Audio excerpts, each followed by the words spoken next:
Good morning students, welcome to my channel सभी ICSE bio.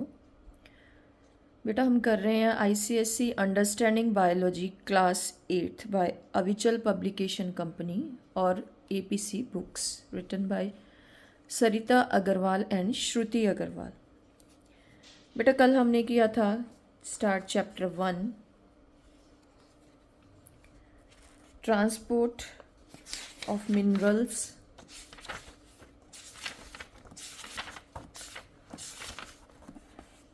and water in plants।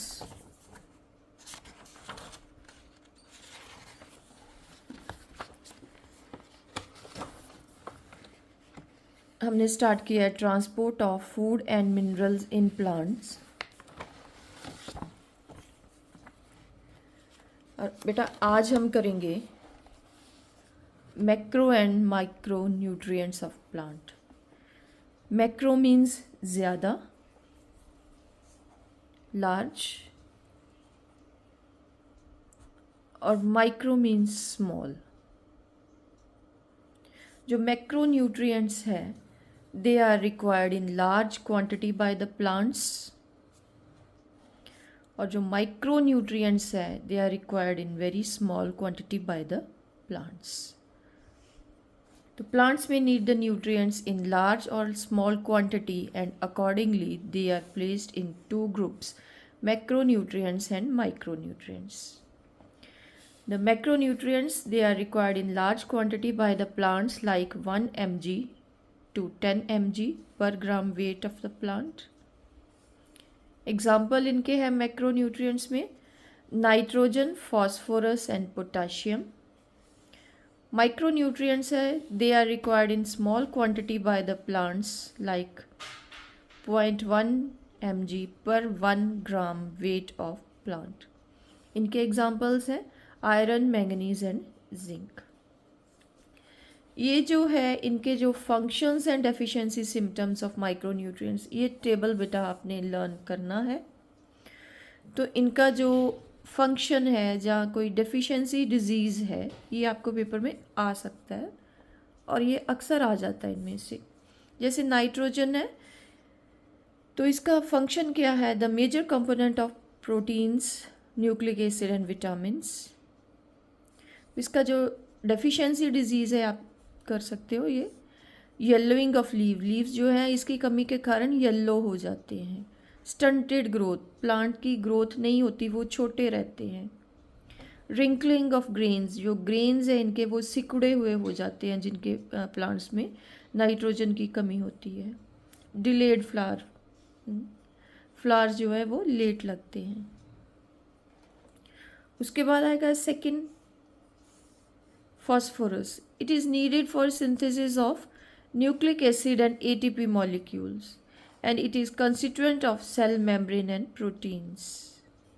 इनकी कमी के कारण जो है वो पर्पल और रेड स्पॉट्स हो जाते हैं लीव्स पे और pre mature fall of leaves and flower buds. Potassium, it is involve in the opening and closing of stomata और एंजाइम्स को एक्टिवेट करने में ये मदद करते हैं। इनकी कमी के कारण जो क्या है ये येलोइंग ऑफ लीव्स हो जाती है। स्टंटेड ग्रोथ, प्लांट्स की ग्रोथ नहीं बढ़ती। So these were the macronutrients. उसके बाद आते हैं बेटा माइक्रोन्यूट्रिएंट्स।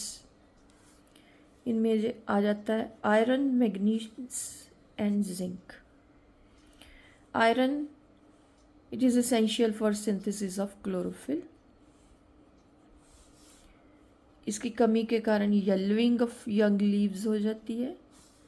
मैंगनीज जो है ये एक्टिवेट्स द एंजाइम्स, इसकी कमी के कारण भी येलोइंग ऑफ लीव्स हो जाती हैं। जिंक जो है it also activates many enzyme. तो इनके जो फंक्शन है ये दोनों के सेम है, आप एक एक फंक्शन सेम कर सकती हो।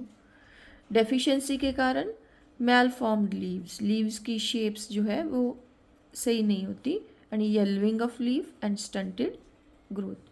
तो तीनों माइक्रोन्यूट्रिएंट्स में येलोइंग ऑफ लीव्स होती है। ये आप कॉमन एक डेफिशिएंसी डिजीज कर सकते हो। Some major deficiency symptoms in plants include chlorosis, necrosis, delayed flowering and dieback of shoot. तो what is chlorosis? ये बेटा आएगी आपको डिफाइन, फर्स्ट टर्म में तो ज़रूर आती है।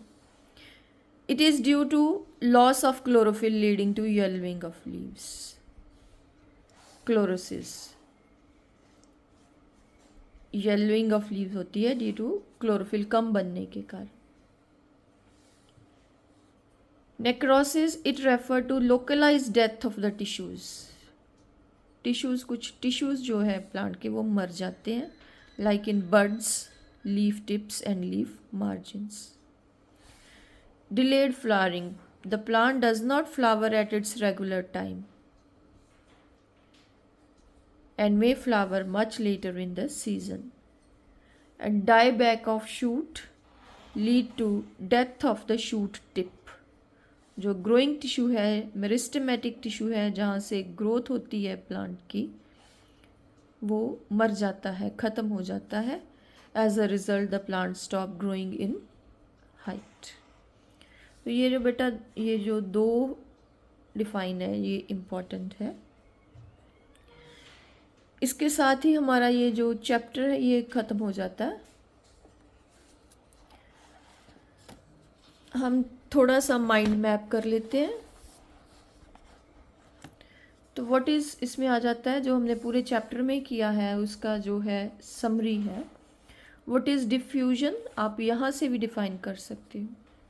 It is the movement of water molecules from the region of their higher concentration to the lower concentration. And osmosis is the movement of water molecules from the higher concentration to the lower concentration through a semi-permeable membrane.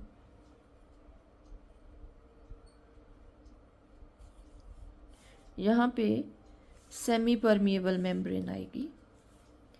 Active transport जो है वो इन दोनों के उल्टा है। It is transport from their lower concentration to their higher concentration through a cell membrane by using energy like ATP.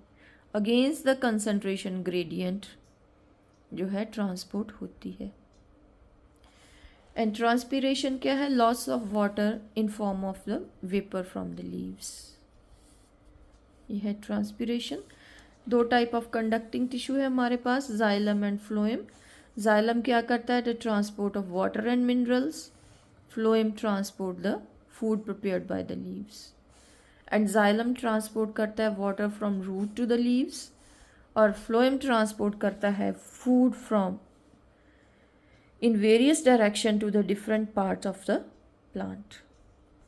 और last में आते हैं हमारे plant nutrients, macronutrients and micronutrients. Macronutrients जो है they are required in large quantity, micronutrients जो है required in very small quantity.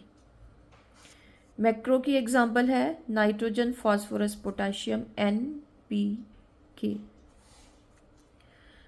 और माइक्रोन्यूट्रिएंट की एग्जांपल है आयरन, मैंगनीज, जिंक। बेटा इसी के साथ हमारा ये चैप्टर जो है वो फिनिश हो जाता है। Thank you for watching. Hope करती हूँ आपको ये जो फर्स्ट चैप्टर है transport of food and mineral, ये जो हमने इजी वे में किया है वो आपको समझ आ गया होगा। अगर बेटा आपको समझ आया है तो बेल आइकन को क्लिक करें और सब्सक्राइब करें और लाइक करें। Thank you. Have a wonderful day.